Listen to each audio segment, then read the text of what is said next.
තෙරුවන් සරණයි සියලු දෙනාටම අපි එහෙනම් අපි let's start this meeting by respectfully putting our hands together to welcome our teacher, Venerable Atula Gnana Thero.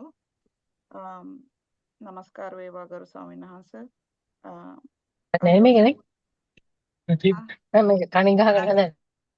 අනිත් අයගේ මයික්‍රොෆෝන් පොඩ්ඩක් ඔෆ් කරගන්න.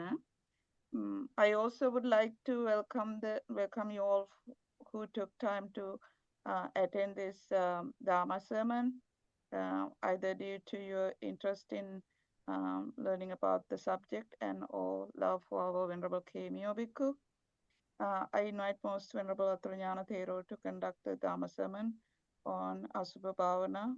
We are very grateful and fortunate to have able to hear from a knowledgeable teacher such as himself. So hope you all saw his education and experience that he gathered so far. So he's a very knowledgeable Thero who knows Vinaya, Abhidhamma, Pali, and all the Tripitaka. So we are so grateful and thankful, and we are humbly inviting him to start conduct the Dharma sermon for all of our enlightenment. Sadhu, sadhu, sadhu. Okay. Yes, so let's take 5 precepts before starting this Dhamma talk. So please recite Namo Tassa to pay homage to the triple gems, and then we'll take the 5 precepts. Namo tasse bhagavato arahato samma sambuddhassa. Namo tasse bhagavato arahato samma sambuddhassa. Namo tasse bhagavato arahato samma sambuddhassa. Buddhang saranang gacchami. Buddhang saranang gacchami. Dhammang saranang gacchami. Dhammang saranang gacchami. Sanghang saranang gacchami. Sanghang saranang gacchami. Dutiyampi buddhang saranang gacchami. Dutiyampi buddhang saranang gacchami. Dutiyampi dhammang saranang gacchami. Dutiyampi dhammang saranang gacchami. Dutiyampi sanghang saranang gacchami. Dutiyampi sanghang saranang gacchami. Tatiyampi buddhang saranang gacchami. Tatiyampi buddhang saranang gacchami. Tatiyampi dhammang saranang gacchami. Tatiyampi dhammang saranang gacchami. Tatiyampi sanghang saranang gacchami. Tatiyampi sanghang saranang gacchami. Saranaagamanang sampunnang. Amabante. Panatipata veramani sikkhapadang samadhiyami. Panatipata veramani sikkhapadang samadhiyami. Adinnādāna veramani sikkhapadang samadhiyami. Dinnādāna veramani sikkhapadang samadhiyami. Kāmesu miccācārā veramani sikkhapadang samadhiyami. Kāmesu miccācārā veramani sikkhapadang samadhiyami. Musāvādā veramani sikkhapadang samadhiyami. Musāvādā veramani sikkhapadang samadhiyami. Surāmēraya majjapamādattāna veramani sikkhapadang samadhiyami. Surāmēraya majjapamādattāna veramani sikkhapadang samadhiyami.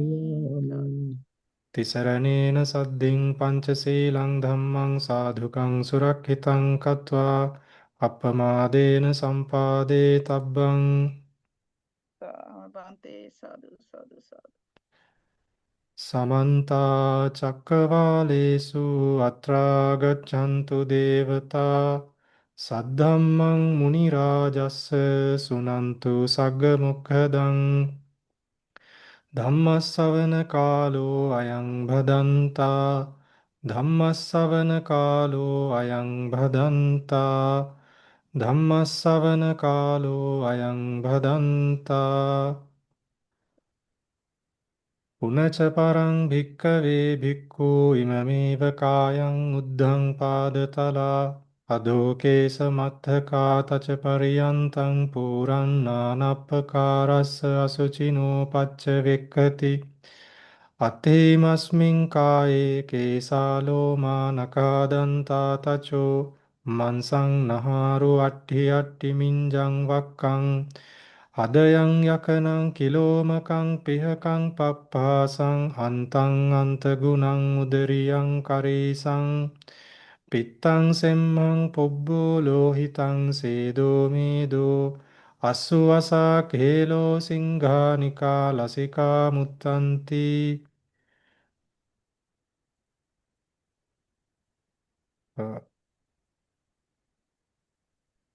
So dear devotees, today we gathered here for this meeting, for this Dhamma talk, for to share merits with Bhante Kemio, the son of Mr. Jeffrey and Mr. Vishaka, to share merits to him on the birthday that he had on the 17th of May.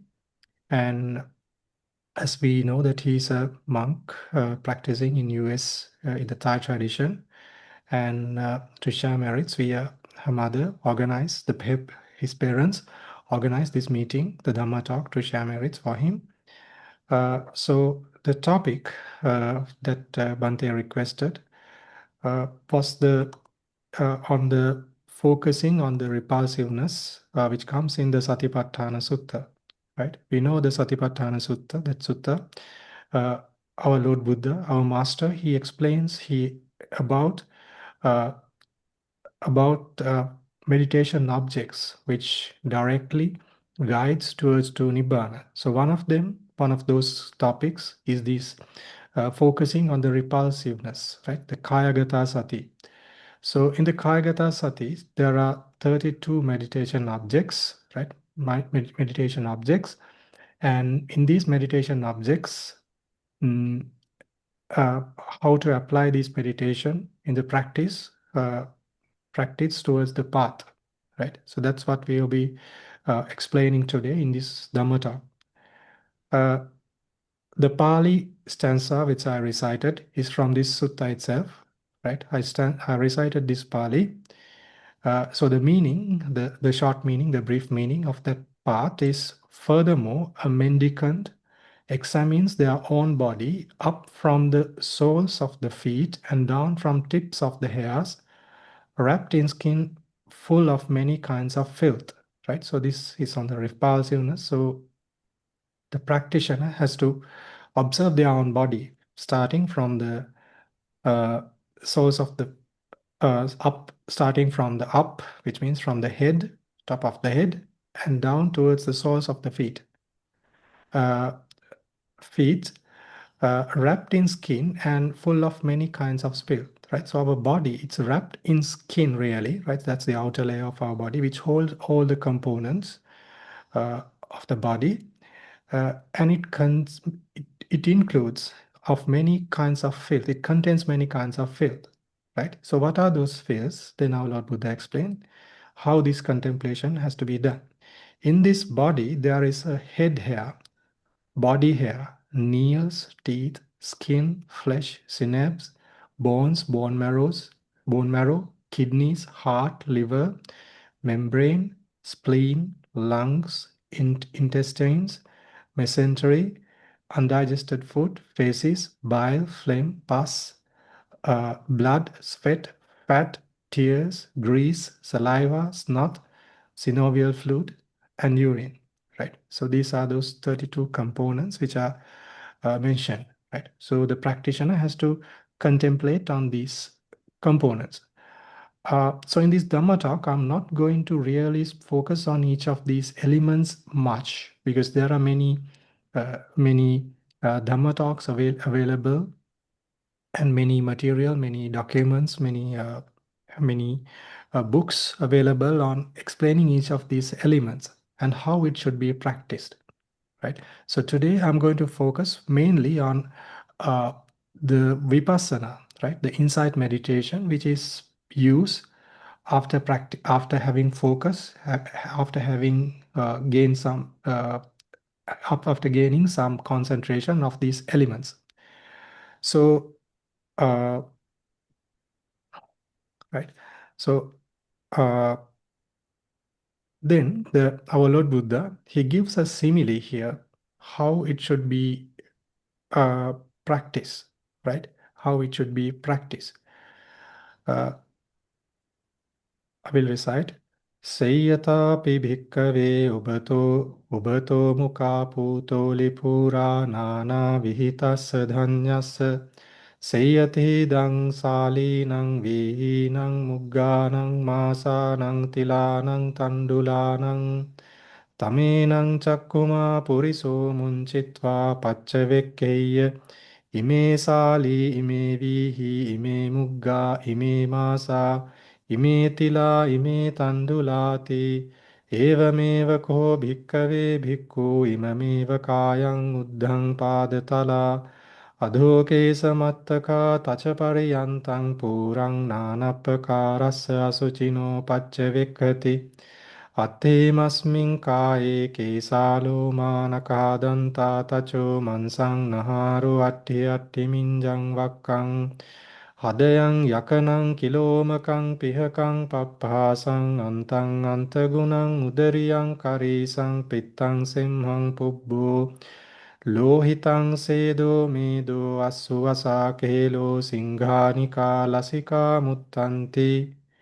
Right. So the meaning is that the simile, which our Lord Buddha gives here, it's as if there were a bag of openings at both ends filled with various kinds of grains, such as fine rice, wheat, mung beans, peas, sesame, and ordinary rice. Right. So assume that there is a bag which have the openings at both ends, and it's filled with various kinds of grains, such as fine rice, wheat, mung beans, etc.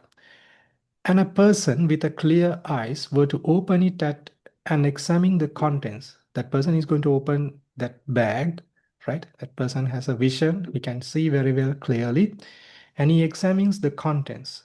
These grains are fine rice, these are wheat, these are mung beans, these are peas, these are sesame, and these are ordinary rice. Even so, a bhikkhu reviews this very body from the soles of the feet upwards and from the top of the hair downwards, right? So he examine in the body, right? The items, the components in the body, the enclosed by skin and full of many kinds of impurity. In this body, there are head hairs, body hairs, etc. So like that is has to explain. He examined the body, right? So that is what is done, right? As I mentioned earlier, I will not go into those details for each of these components, right? So there are many ways on how it should be done systematically, right? Starting from the head hair, there are groups really, right? From head hair to head hair, body hair, nails, teeth, skin, right?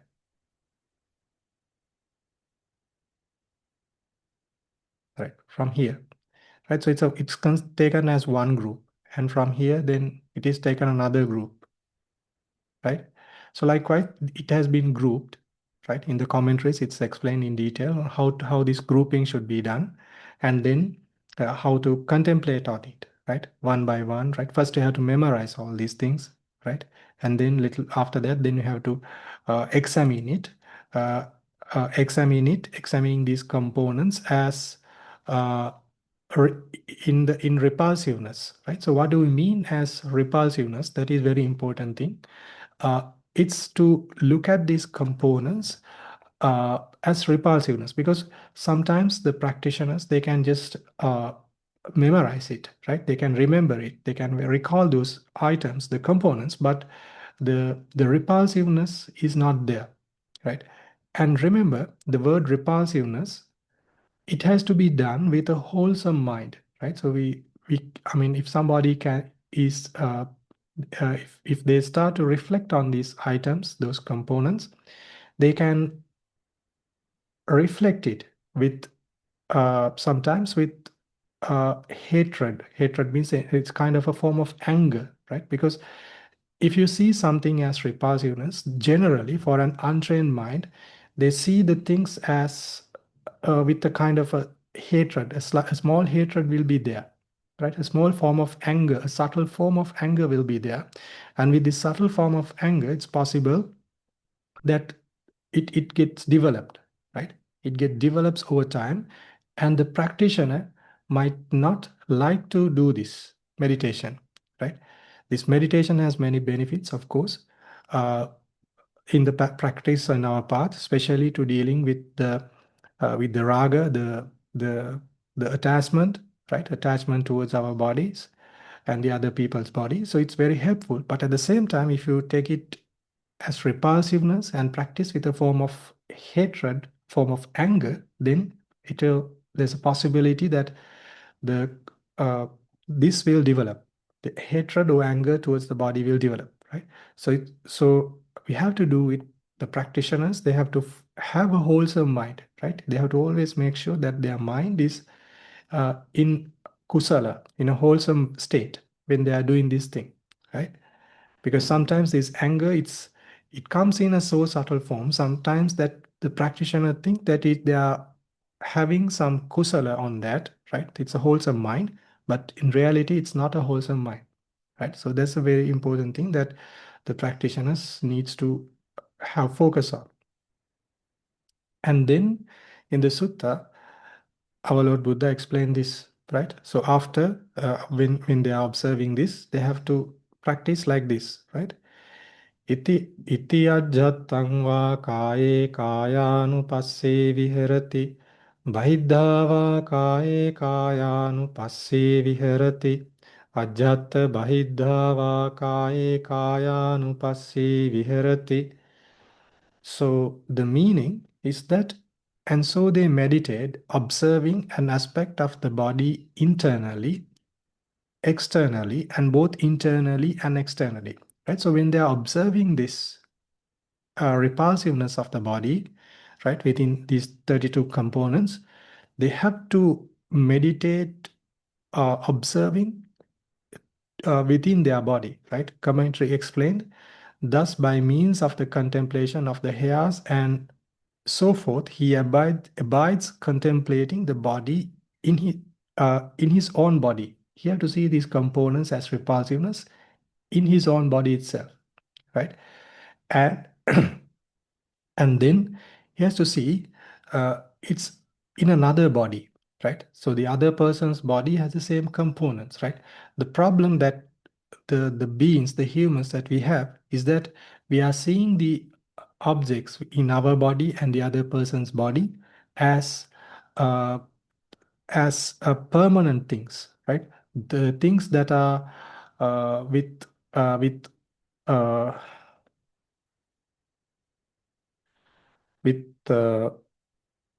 with beautiful, with attractiveness, right? They think that the other things, the bodies of the other peoples are pleasant, right? But in reality, uh, by when it is covered with the skin, right?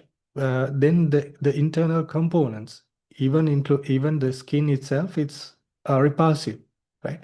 And even all the other components in the body is like that. So when the practitioners, when they use this method to reflect or to contemplate own body and the others people's body, then it becomes very helpful for their practice. It becomes very helpful to remove the raga, to remove the attachment towards the the bodies, right? So they have to practice in this way, right? So time to time, so they have to practice on their body, contemplating, and then to on the other people's body, right? And then they have to at times in his own body, at times in another's body. So it had to be practiced in both way to have benefits on that. Okay, I'll tell you a story which comes in the commentaries on how this repulsiveness, this contemplation was helpful for a practitioner. So there was one. Uh, there was in India after I think it happens after the passing away of the Lord Buddha, or maybe during his time. There was a parrot, right? It lived with the nuns in a nunnery, and so when this parrot was living in this nunnery, so the young nuns, the samaneri, so they were taking care of this parrot, right? And the abbot of that nunnery, the chief nun, so she said to this parrot, they gave a name to this parrot also, a Pali name called Buddha Rakita, right? So she said to this parrot, Buddha Rakita, uh, you now you are living with the nuns, right? Living with the ordained people. So when you are living with the ordained people, you have to do something useful, something beneficial for your practice. You cannot you cannot just hang out like that. So then this nun, she taught this parrot the meditation, the Kayagata Sati, right? So she specifically asked the parrot to recite and reflect on the bones, right? So the Pali, the bones are called atti, right? So she asked the parrot to recite atti, atti, atti, like that, right? So reflecting on the bones. So obviously that the animal, the parrot, cannot attain nibbana in that very life, right? So it's not possible. But the nun said, if you practice this thing, even though you cannot attain nibbana in this life, in the future life you'll be able to attain nibbana, right? So this parrot, right, is much better than many of us, right? Many of the practitioners, who lives nowadays, and he took this advice and it started reciting atti, atti, atti, which means bones, right? So it was seeing the bodies, its body as the bones. One day, right? So one day when this parrot was sunbathing in the top of a structure in a building, in the entrance really, in the entrance of the monastery, one big bird, right, a predator, it it snatched this bird, right, and it was carrying this bird, this parrot, to kill it and to feast on it, right, to eat this bird. So then when uh, it was caught by this predator bird, then it started shouting, and then the young samaneris, the young nuns, the small nuns, they saw it. So then they they chased away the bird by throwing rocks at it, at that predatory bird, and then it was freed, right? So once it was freed, this parrot was taken to the chief nun, right? So and then the chief nun asked Buddha Rakita, so that was the name of the parrot. Buddha Rakita, what were you thinking? What were you thinking when this bird was carrying you away, right? When the bird snatched you. So then this parrot, he replied, Venerable Nun, I was thinking that a set of bones are being carried by another set of bones, right? So he was referring, the set of bones means the body of itself, right? And the other part, right, carried by another set of bones means it referring to that predatory bird, right? So one set of bones carrying another set of bones. So its reflection was so good to see it in that way, even though that he was carried, uh, he was at the he was at risk of about his life. So so so this reflection was like that. So after some time, right? So it passed away, obviously, this parrot, and it was born in Sri Lanka. So and he was practicing, and he became a monk, right? The parrot now is a monk. His name was Tissa, Mahatissa, as far as I can remember. So he was born in Sri Lanka and was ordained. And one day he lives in Mihintale, right? Mihintale, uh, near Anuradhapura. And this monk, so he was going back to the city, right, to Anuradhapura, towards the Anuradhapura.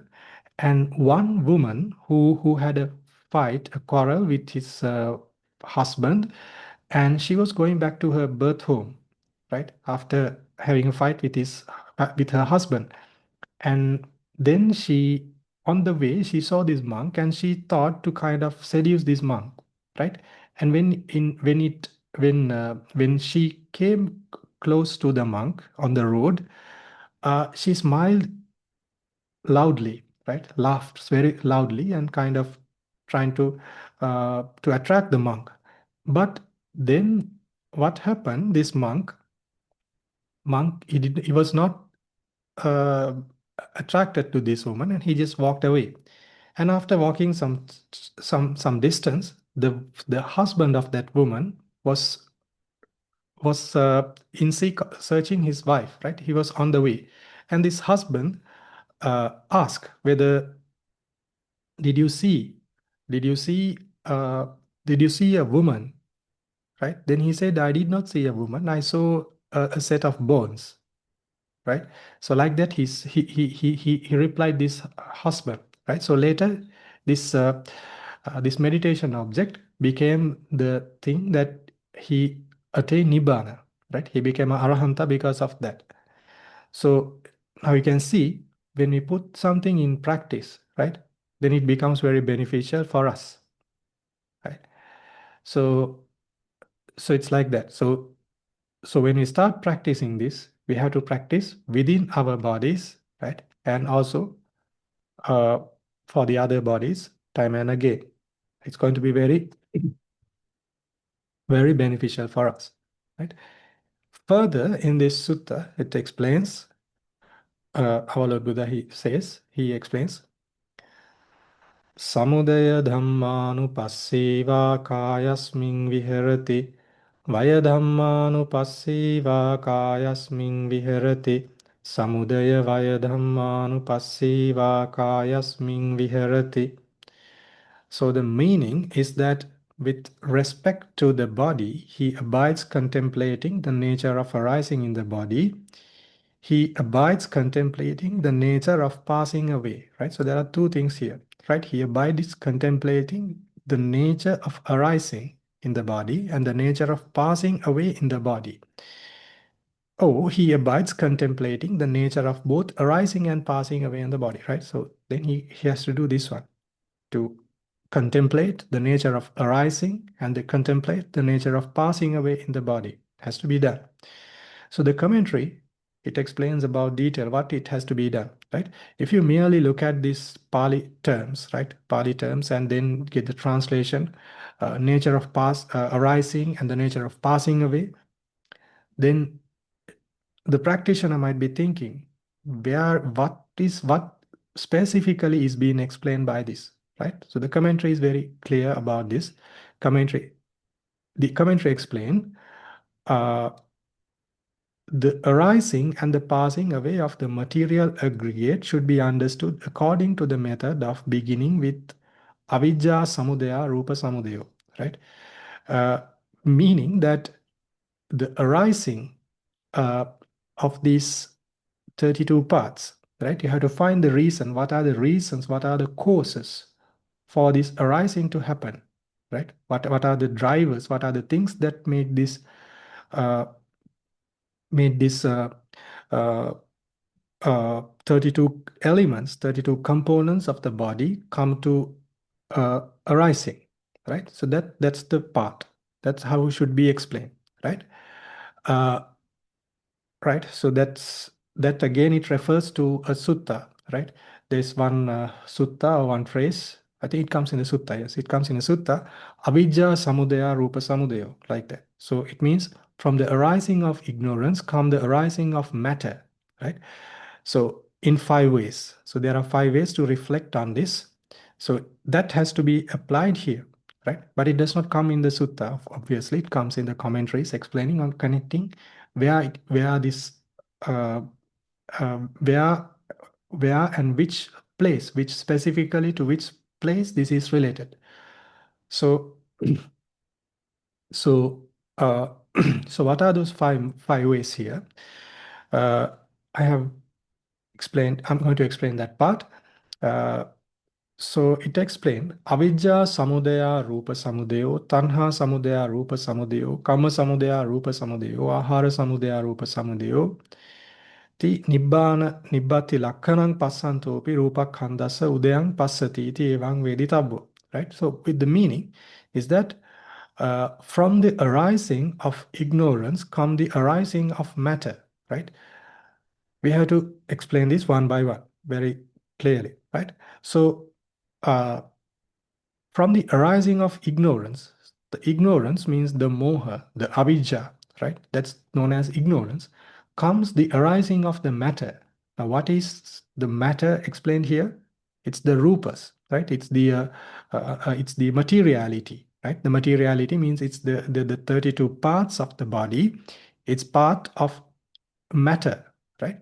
So this matter comes it arises because of ignorance, right? How does it happen? The ignorance means now, if you say in general, if you say ignorance, the term itself might think, if you are ignoring something, you are not knowing something clearly, you are not understanding, you are not comprehending something clearly, right? So that is understood in worldly terms as ignorance. But how it affects how it becomes the reason for the arising of the matter, that we have to explain it very clearly. So it's not referring to the ignorance, right? It's not referring to the ignorance which is happening in this life, right? At this moment, right? It's not the ignorance that's happening in this life which results in the arising of the matter now itself, right? It's not that. This refers to the ignorance which was there in the past life, right? Whatever the life that we did the karma, we did accumulated the wholesome or the unwholesome merit. I'm sorry, the wholesome or the unwholesome karma, which gives a rise to the matter, right? So obviously we are born as humans. So to have a human rebirth, we did a wholesome karma which in a past life, in a past life. So when this karma, when this wholesome karma was done, there was ignorance, right? Because of that, the karma is taking place, right? Because the ignorance was not eradicated, then that becomes the reason for the wholesome karma to arise, right? So that ignorance becomes a factor for the arising of matter, right? So in this way, we have to understand, in this way, we have to reflect. It's not kind of a direct knowledge here, which is referring here, right? It refers to uh, uh, an inference, right? Using the Dhamma, we are reflecting in this way, right? So the arising of these 32 components, it happens because of the karma that we did in the past, right? Then because of the karma that we got a rebirth, and because of this rebirth that we have these 32 components which have the nature of repulsiveness, right? So we have to look it in that way. We have to reflect in that way according to this sutta, right? That's the meaning of really the samudaya dhammanupassi vihirati, right? Which means samudaya dhammanupassi means he abides contemplating the nature of arising in the body, right? So not just the ignorance is explained here, right? For the arising of the matter, tanha samudaya rupa samudaya, which means from the arising of craving comes the arising of matter, right? Not just the ignorance. There were the craving, right, which results into the arising of the matter, right? So at the end of the previous life, we had the need, we had the want, a craving for the arising of our next life, right? So at the end of the next life, we could not stop it, the cycle of rebirth then and there, right? Because of that, there was the craving, right? Or we can say at the moment of accumulating that wholesome karma, there was craving. This craving, because of the craving that the people may have, the beings, they accumulate this wholesome karma, right? To be reborn, to have a rebirth in a human realm, to have a rebirth in a deva realm, to have a rebirth in a brahma realm, right? So like that, they have had the craving. That component is also there, right? That part is also there. It has to be reflected too. Then Kamma Samudaya Rupa Samudaya. The next one is the Kamma Samudaya Rupa Samudaya, which means the arising of karma. From the arising of karma comes the arising of matter, right? So whatever the karma which we did in the past, then that also become a reason for the arising of the matter which is applicable here, right? The 32 components. And the next one is uh, uh, Ahara Samudaya Kamma Samudayo, right? Which means uh, from the arising of nutriment comes the arising of matter. So there are really nutriment generally, I mean, we know that in general terms that the nutriment is some kind of food, right? So in the Dhamma, it's not just the food which is explained as nutriment, right? There are other three components, right? So one of the components obviously is the nutriment, the nutriment component of the food. So whatever the nutriment led the arising of these 32 components. That's very easy to understand, right? Because it's matter, it's a part of matter. So then because of that, it's very easy to understand, right? We eat food and then it results in the components in our body. But the other three parts, one is called contact, right? It's called passa ahara, which means the contact.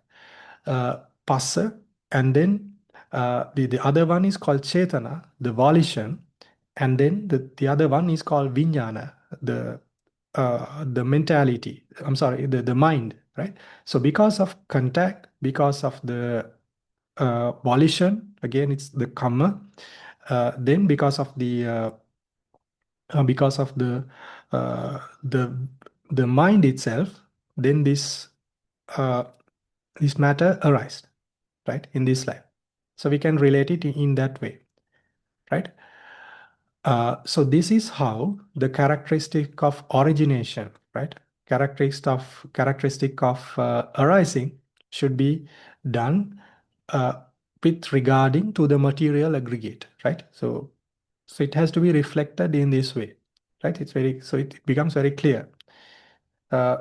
Once somebody has developed some concentration on this part.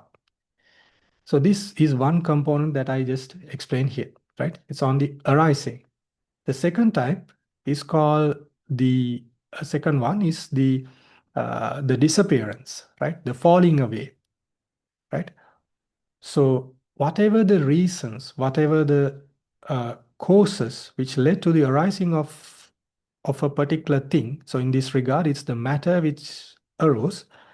Whenever these reasons are absent, right? When there's a cessation of those reasons, then the resultants, right? The resultants what will not be there, right? When the causes are not there, then the effect will be not there, right? The cause and the effect, or the cause and the result, right? When the causes are not there, then there won't be any resultants.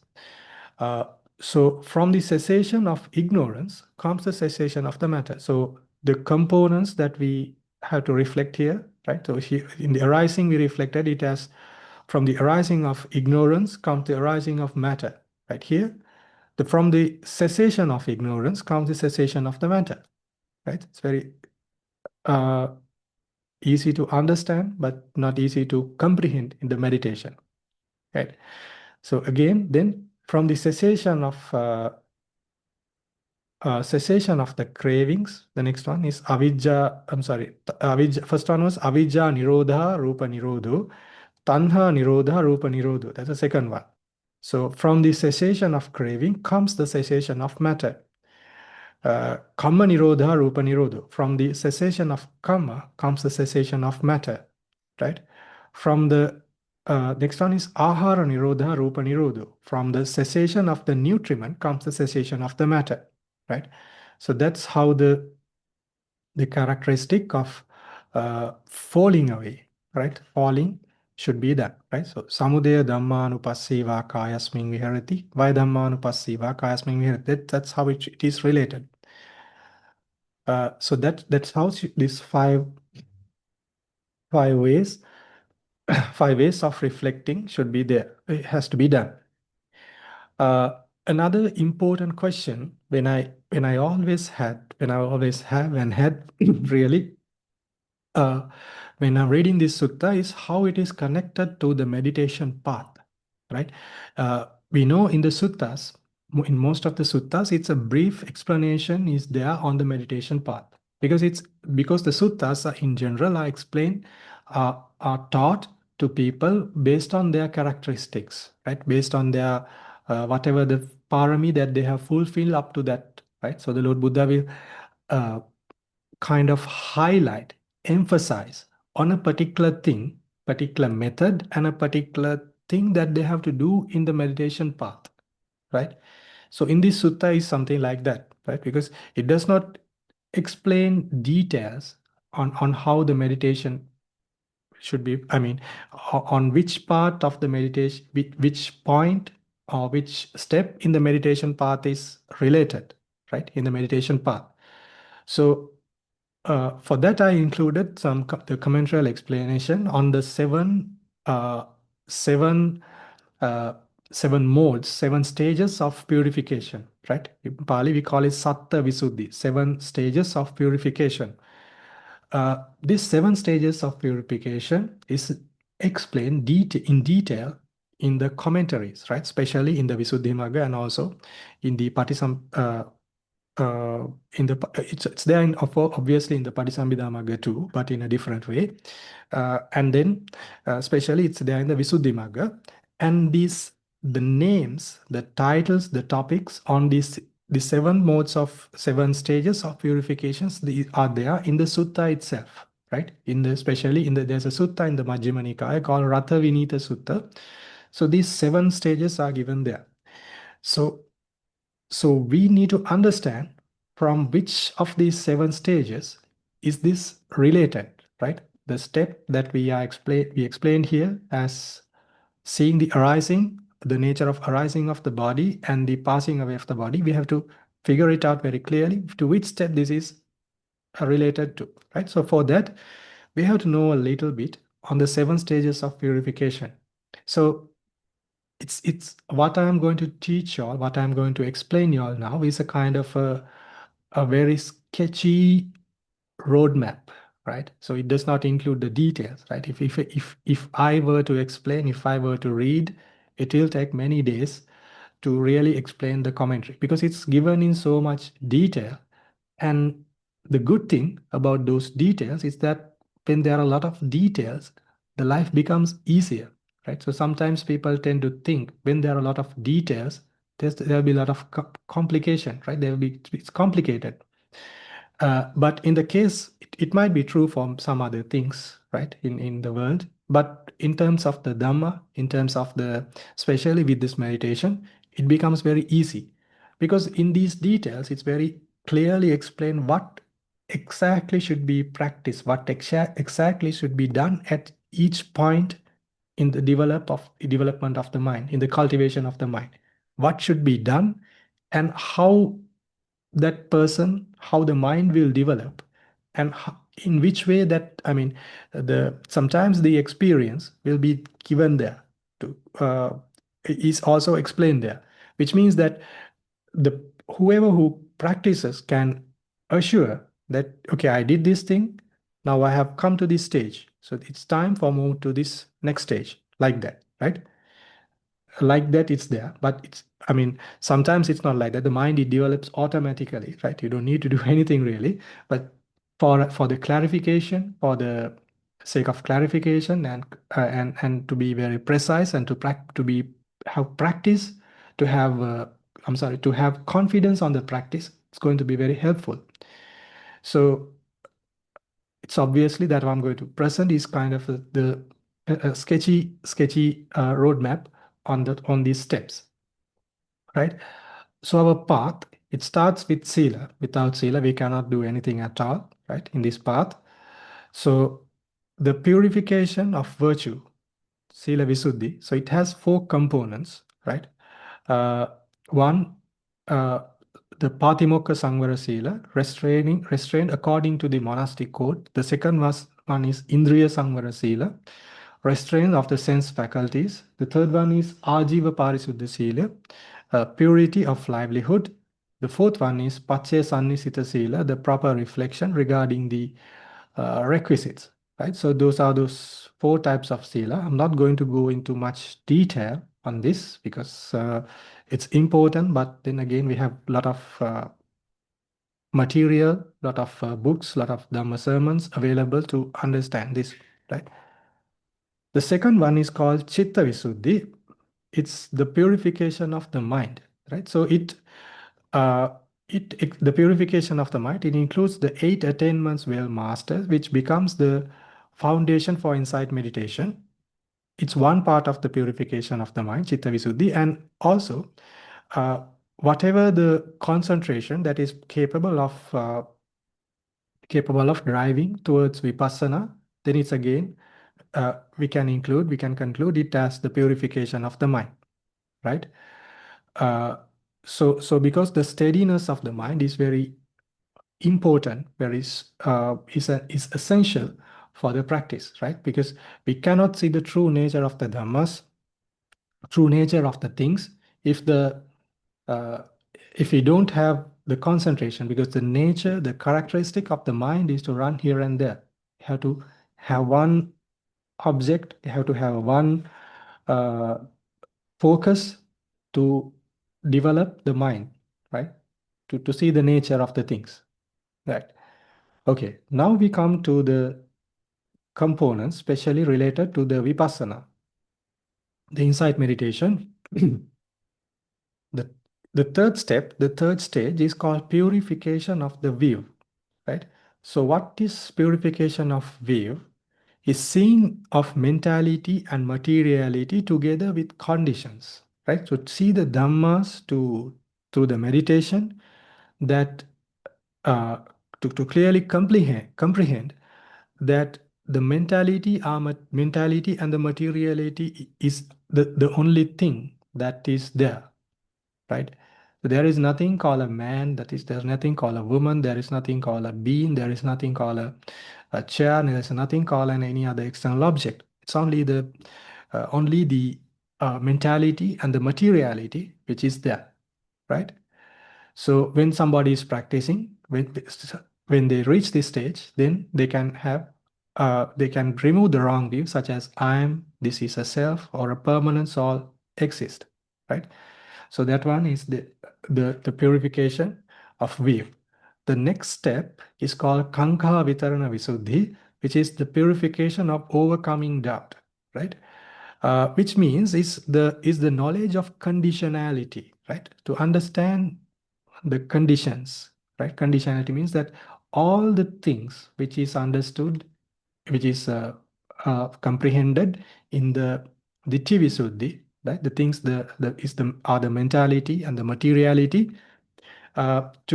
To understand these things were uh, conditioned, which means because of a cause, because of a reason, because of a conditioning factor, these things came into arise, right? They are there uh, because of the conditions, right? So in that way, the practice the practitioner has to contemplate and figure out those things, right?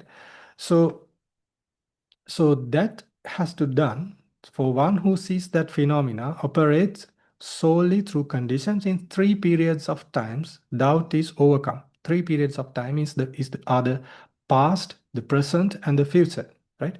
So when somebody contemplates in this way, they can see that all the things, all the mentality and the materiality which exist at this moment, they were there in the past, they arose because of the conditions.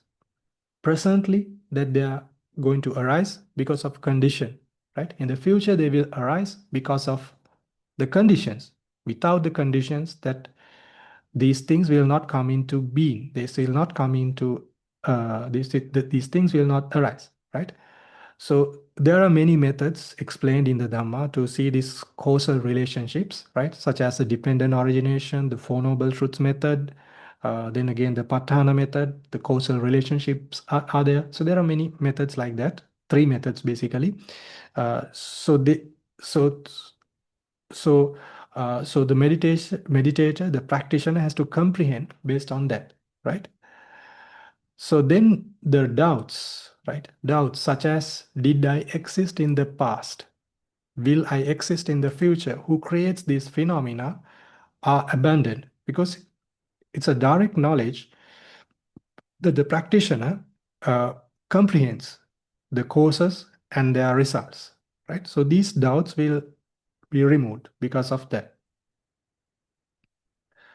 And the fifth stage is called Magga Magga Jnana Dassana Visuddhi, purification by knowledge and vision of what is path and what is not path. When somebody comes to this stage and start practicing this, the phenomena with the causes and their effects, then it comes to a stage where uh, there will be a lot of distractions. Distractions means there will be distractions in the meditation itself, right? Because of the strong concentration and the develop of the mind, there will be things such as light. It's called Pali, it's called obhasa, and there will be joy, an intense joy in the practice of meditation. Then there will be tranquility, the faith, the happiness, energy. There are 10 of them. I have not included all of them. So like that, there will be things because which arise in the mind because of the meditation itself, right? And some, because of that, some yogis, some practitioners may think this is nibbana, this is the right path, this is what should I follow, right? Say for example, if you take the first one, if you take the light, then the practitioner will focus on the light. He will think this is focusing on the light that they see in the practice of meditation, this is where I should focus on. Then they will merely follow that, and over the time the meditation will disappear, right? Because they are merely focusing on the light and it's not the path for the nibbana. And to understand this thing, to comprehending thing, to distinguish this experience and understanding this is not the path, and it path and to understand what the right path is obviously the practicing of vipassana has to be done at this stage, right? Because it becomes uh, the direct way, direct path towards the nibbana. So that purification is done at this stage, at this point. All right. Yeah. Right. So the sixth one is called Patipada Jnana Dassana Visuddhi, right? And here really in the fifth stage, there is the vipassana is there, right? The insight meditation is there, but in the text it is explained as uh, an uh, early stage of vipassana, right? They can see it, right? But it's not really the vipassana. Vipassana, it starts with things, seeing things as impermanent, suffering, and non-self, anicca, dukkha, and anatta. And in the sixth stage, it's called Patipada Jnana Dassana Visuddhi, the purification of knowledge and vision of the way, right? Here also it refers to the insight meditation, and it's on the immature insight, right? In the early stage of the vipassana. So here the meditator deepens into the impermanence, suffering, and non-self, right? Oh, I have included. Yeah, okay. This first has to be removed. Here it refers to the earlier stages, developing stage of inside vipassana. In Pali, it's called Taruna Vipassana. Taruna means young or immature. The seventh and the final stage is called Jnana Dassana Visuddhi, right? So Jnana Dassana Visuddhi, it means the purification which is leading to the emergence, right? Refers to the inside leading to emergence. Emergence means the the purification of the mind, the purification of the knowledge, which leads to the path, arising of the path, right? Path consciousness, the Magga Chittas.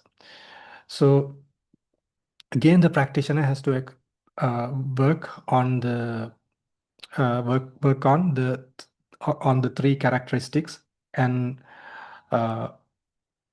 practice, right? Yes. So okay, then yeah. So you have included the conclusion here, the summary. And obviously it appears in the Ratha Vinita Sutta, right?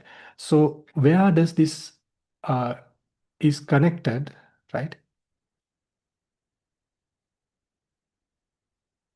Where it is connected, where this step, we were talking about this step, right?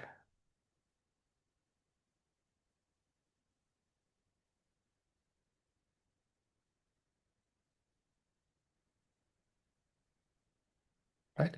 So this is connected. This is connected to the sixth and the seventh step, right? This passage with uh, abides contemplating the nature of arising in the body, contemplating the nature of passing away in the body. So this is connected to the sixth and the seventh purification, especially with the seventh one, right? In the seventh one, they have to see this rising and the falling, right? And contemplate on that. That is where the path is the meditation path, how it is related. And after that, in the sutta, in the Satipatthana Sutta, going back to the Satipatthana Sutta, it explains, our Lord Buddha, he explained, Attikayo tivāpanassa satipaccupatthitāh hoti yāvadeva jnana mattāya patissati mattāya anissito ca viharati naca kinci loke upadiyati evampi ko bhikkhave bhikkhu kāye kāyānupassī viharati. Right?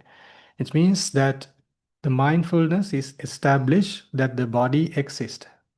Right? So merely the body exists. That has to be, the mindfulness is established in this way when they start reflecting. Uh, uh, to the extent necessary for knowledge and mindfulness, which means uh, uh, to develop the mindfulness to further states, to the nibbana, towards nibbana, to arising of the magga, of the path, right? They meditate independent, not grasping at anything in the world, right? So the commentary explained, right? And for him, mindfulness is established thus that the body exists, that is, only a body exists, not a being, not a person, not a woman, not a man, not a self, not something belonging to a self, not I, not mine, not anyone, not belonging to anyone, right? So once when somebody is practicing in this way diligently, after reaching these stages, this is this kind of understanding, right? This kind of mindfulness is established. Then it says that next one, to the extent necessary for knowledge and mindfulness, it explains that for the development of the higher knowledges, the mindfulness has to be practiced there, right? So that is for the practicing, that is for the leading towards the nibbana, right? And the next one is he abides independent, which means that he dwells without dependence through craving, dependence, or weave dependence, right? Right. Miss Vasena, yes, he will live without dependence through without dependence through craving. And the other one, it says he does not cling to anything on the world, means he does not grasp any material form, any form of feeling, any form of perception, any form of formations, and any form of consciousness that this is myself or this belongs to me, right? Which means that the person is devoid of those self views, right? So when this practice is there, that this becomes the path towards the nibbana. And in the commentary, in the beginning of the Satipatthana Sutta, it explains about to this sutta, the whole sutta itself, the Satipatthana Sutta itself. It explains the path prior to Nibbana, right? Because in some suttas it explains about the path consciousness. It explains about the fruit consciousness, right? In some suttas it's like that. But this sutta, it very clearly, very specifically explains about the consciousnesses, the path prior to Nibbana, right? You can say pre-path. I don't know if the English term is correct, right? So before the path consciousness is arising. That one is very important for us to understand, because sometimes when as Dhamma practitioners, when we are learning suttas, we cannot distinguish really which part of this is explained, right? And the problem of not distinguishing is that uh, when it comes to the application, then we don't know where it should be applied really, right?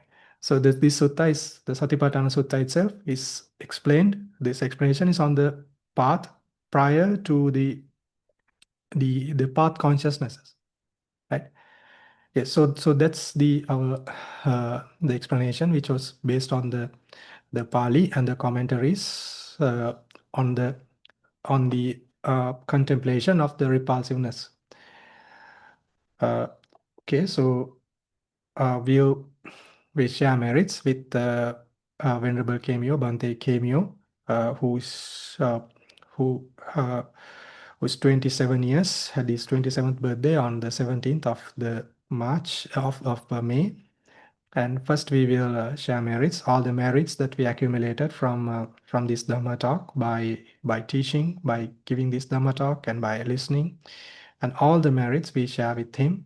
May he be well, happy, and peaceful, and may he be able to practice the Dhamma well. May he have all the correct conditions to practice Dhamma, and be liberated soon. Right? We share merits with him. Sadhu, sadhu, sadhu. Okay. Also, I will bless you all with may you all be happy and healthy, peaceful, and may all these good deeds become a supporting factor for everybody to attain Nibbana. Okay. So yeah, finally we share the merits with all the deities. I will recite, right?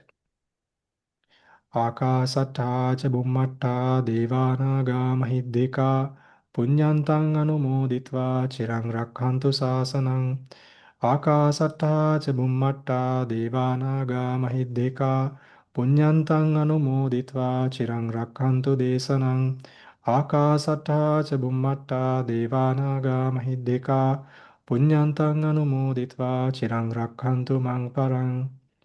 Also, we share the merits with the deceased relatives of Bhante Kemio, right, from both his parents' sides, and may they all rejoice on these merits and attain Nibbana. Idam me ñātīnaṃ hōtu sukhitā hontu ñātayo. Idam me ñātīnaṃ hōtu sukhitā hontu ñātayo. Idam me ñātīnaṃ hōtu sukhitā hontu ñātayo. Also, we make a wish that until the day we attain Nibbana, may all of us have the association of the righteous, the virtuous beings, and not have the association of the ignorant people. Imina punya kammena mami bala samagamu satan samagamu hotu yava nibbana pattiya. Okay, we request forgiveness from the triple gems, from the Buddha, the Dhamma, and the Sangha. Kāyena vācā cittena pamadena maya katang acchayang kamami bhante puripanya tathagata. Kāyena vācā cittena pamadena maya katang acchayang kamami dhamma sanditthika kālika. Kāyena vācā cittena pamadena maya katang Achayang kamami sangha punyaketa anuttara sadhu sadhu sadhu.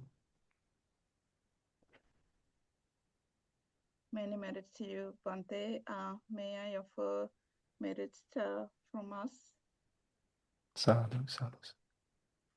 Okasa vandami Bante. Sukhi Maya hotu, nibbana Maya sapache hotu.